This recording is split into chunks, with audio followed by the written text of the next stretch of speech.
Hello, my little beauty boys. Granny thought she might read you this story tonight. It's called The Lorax by Dr. Seuss. Now, it might take a long time, so we may have it over 2 nights. Okay, so let me know what you think.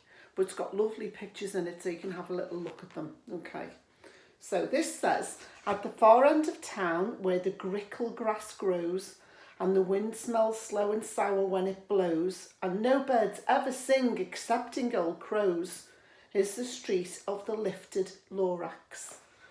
Oh, it's not a very nice place to live, is it? Look at those pictures. Oh, nothing's growing. That is awful. Imagine living somewhere that was all horrible like that.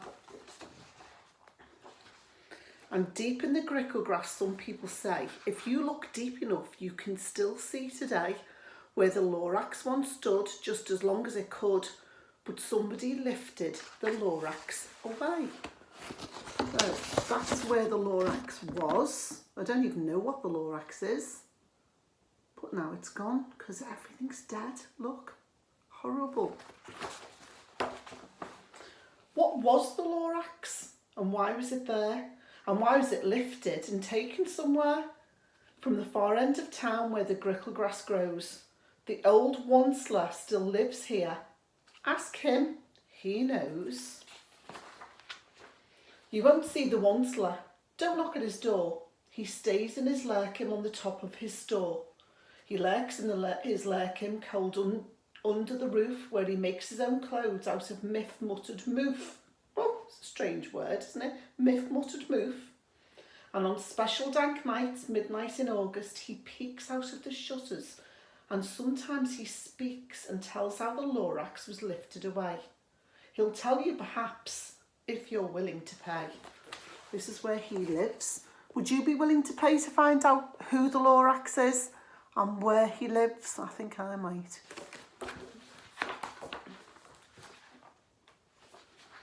On the end of a rope, he lets down a tin pail, and you have to toss him 15 pence and a nail, 15 pence, and the shell of a great grandfather snail. So you've got to put in 15 pence, a nail, and the shell of a great grandfather snail. Now we might have the 15 pence and we might have the nail, but I'm not so sure we'll have that snail. Then he pulls up the pail. Pail's like, you know, like a bucket, that's what it means, it's a tin bucket. Makes a most careful count to see if you paid him the proper amount. Then he hides what you paid him away in his snuff, his secret strange hole in his grovelous glove. Then he grunts, I will call you by whisper my phone, for the secrets I told are for your ears alone. There he is there, see? Oh, see where he's putting the money? He's taken all the money and counted it. So this is the, what's his name? He is the, let's see, the onceler. And he's going to tell us where the Lorax is. Slop. Down slops the winsome phone to your ear, and the old onceler's whispers are not very clear, since they have to come down through a snargly hose, and he sounds as if he had smallish bees up his nose. Now I'll tell you, he says with his teeth sounding grey, how the Lorax got lifted and taken away. It all started back such a long time back. There's that phone, look. He's speaking from up there and all the sound's got to come zhup, all the way down there to his ears, so it's very difficult to hear him. Way back in the days when the grass was still green and the pond was still wet and the clouds were still clean, and the song of the swoomy swans rang out in space, one morning I came to this glorious place, and I first saw the trees, the truffle trees, the bright coloured tufts of the truffle trees, mile after mile in the fresh morning breeze. Wow! Now look at how beautiful that was to what we saw at the beginning. See? Look how gorgeous that is now. Oh, how it was, what it used to be like. And under the trees I saw the brown barlow boots frisking about in their barb loop boot suits as they played in the shade and ate truffle of fruits. Funny looking little bears, aren't they? Look. From the rippleless pond came the comfortable sound of the humming fish humming while splashing around. Oh, look, a very, very happy fish. But those truffula trees, all my life I've been searching for trees such as these. The touch of their tufts was much softer than silk, and they had the sweet smell of fresh butterfly milk. I felt a great leaping of joy in my heart. I knew what I'd do. I unloaded my cart. So I think he's getting rid of all the stuff out of his cart, because I think he's going to start taking some of those trees, which isn't nice, is it really? In no time at all, I built a small shop. Then I chopped down a truffula tree with one chop. And with great skillful skill and with great speedy speed, I took the soft tuft and I knitted a thneed. Oh, I see. So he's using all these nice soft tufts off the tree, almost like wool, and he's making something called a thneed. The instant I'd finished, I heard a gazump. I looked. I saw something pop out of the stump of the tree I chopped down. It was a sort of a man. Describe him? That's hard. I don't know if I can. Here he is, look. So he says he was shortish and oldish and brownish and mossy, and he spoke with a voice that was sharpish and bossy. Doesn't look very bossy, looks quite nice really. Mister, he said with a sawdusty sneeze, I am the Lorax and I speak for these trees.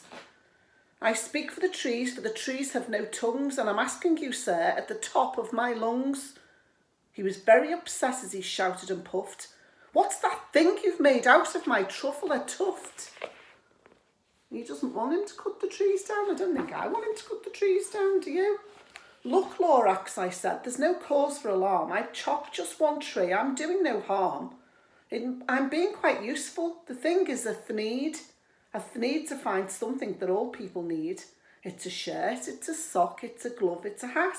But it has other uses. Yes, far beyond that. You can use it for carpets, for pillows, for sheets, or curtains or covers for bicycle seats. The Lorax said, sir, you are crazy with greed. There's no one on earth who would buy that fool thneed. I bet you people do buy it, and then he's going to cut lots of trees down.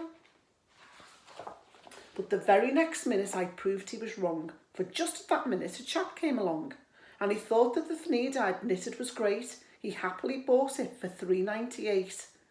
I laughed at the Lorax. You poor stupid guy. You can never tell what some people will buy. See, he's walking off with it. Oh my goodness, this is not going to be good. I repeat, cried the Lorax, I speak for the trees. I'm busy, I told him. Shut up, if you please. I rushed across the room and in no time at all built a radio phone. I put in a quick call. I called all my brothers and uncles and aunts and I said, listen here, here's a wonderful chance for the whole Wansler family to get mighty rich. Get over here fast. Take the road to North Nitch. Turn left at Weehawken, sharp right at South Stitch. And in no time at all, so he's getting all of his family to come and help him. Oh my goodness. And in no time at all, in the factory I built, the whole Wansler family was working full tilt.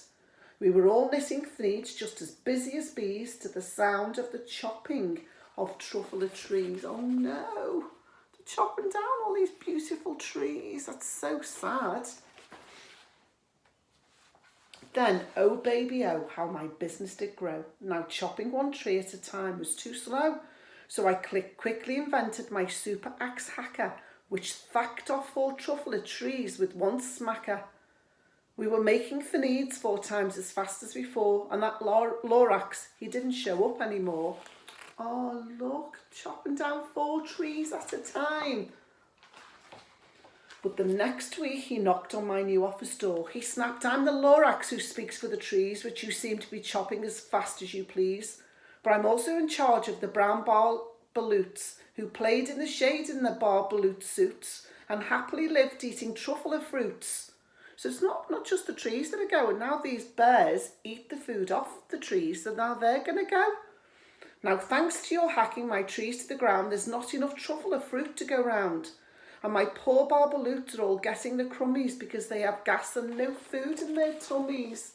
Oh dear, look how sad they look. Can you see?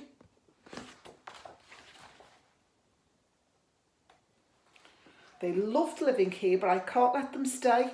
They'll have to find food, and I hope that they may. Good luck, boys, he cried, and he sent them away. I, the onceler, felt sad as I watched them all go, but business is business, and business must grow, regardless of crummies in tummies, you know.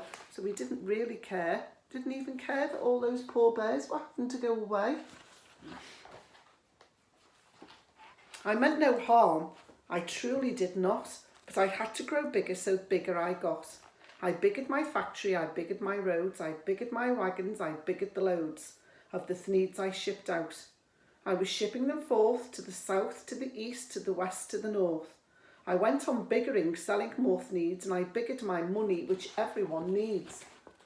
Getting very, very, very rich and very, very greedy. Then again he came back, I was fixing some pipes. When that old nuisance Lorax came back with more gripes. I'm the Lorax, he coughed and he whiffed, he sneezed and he snuffled, he snargled, he sniffed. Onsley, he cried with a cruffless croak, Onsley, you're making such smoggless smoke. My poor Swansea swans, why they can't sing a note. No one can sing who has smog in their throat. So all the factory is getting all kinds of smoke into the air, and these creatures can't breathe properly. And so, said the Lorax, please pardon my cough. They cannot live here, so I'm sending them off. That's someone else he's had to send away. Where will they go? I don't hopefully know. They may have to fly for a month or a year to escape from the smog you've smogged up around here. What's more, snapped the Lorax, his dander was up. Let me say a few words about gluppity glup. Making gluppity glup, also schloppity slop. What do you do with this leftover goo? I'll show you, you dirty old onceler man, you. What's happening with all that rubbish he's creating? You're glumping the pond where the humming fish hummed. Oh, do you remember those fish from the beginning? How happy they were. Look at them now. No more can they hum, for their gills are all gummed, so I'm sending them off. Oh, their future is dreary. They'll walk on their fins and get woefully weary, in search of some water that isn't so smeary. I hear things are just as bad up in Lake Eric. And then I got mad. I got terribly mad. I yelled at the Lorax, now listen here, Dad.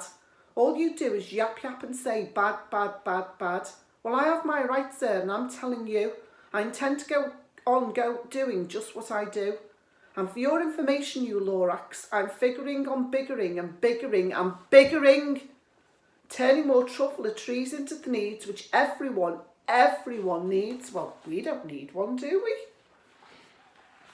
And at that very moment we heard a large thwack. From outside in the fields came a sickening smack of an axe on a tree. Then we heard the tree fall. The very last truffler tree of them all. No more trees, no more thneeds, no more work to be done. So in no time my uncles and aunts, everyone, all waved me goodbye. They jumped into cars and drove away under the smoke-smuggered stars. Now all that was left neath the bad-smelling sky was my big empty factory, the Lorax and I. Look how horrible it is. Look at what it was like when he first saw it. Let me find it. When he first got there and it was all beautiful. Look. Look. Now look what he's turned it into. The Lorax said nothing, just gave me a glance. Just gave me a very sad backward glance as he lifted himself by the seat of his pants, and I'll never forget the grim look on his face when he heighted himself and took leave of this place through a hole in the smog without leaving a trace. So that's where the Lorax went, up into the sky, and all that the Lorax left here in this mess was a small pile of rocks with one word, unless. Whatever that meant, well, I just couldn't guess. That was long, long ago, but each day since that day I've sat here and worried away. Through the years while my buildings have fallen apart, I'm worried about it with all of my heart. But now, says the Onceler, now that you're here, the word of the Lorax seems perfectly clear. Unless someone like you cares a whole awful lot, nothing is going to get better. It's not. So, catch, calls the Onceler. He lets something fall. It's a truffler seed. It's the last one of all. You're in charge of the last of the truffler seeds, and truffler trees are what everybody needs. Plant a new truffler, treat it with care, give it clean water and feed it fresh air. Grow a forest, protect it from axes the hack, then the Lorax and all of his friends may come back. Oh, I hope so. Hope he plants that seed and everyone comes back. I love you. Mwah, mwah. Nighty night, me beautiful boys.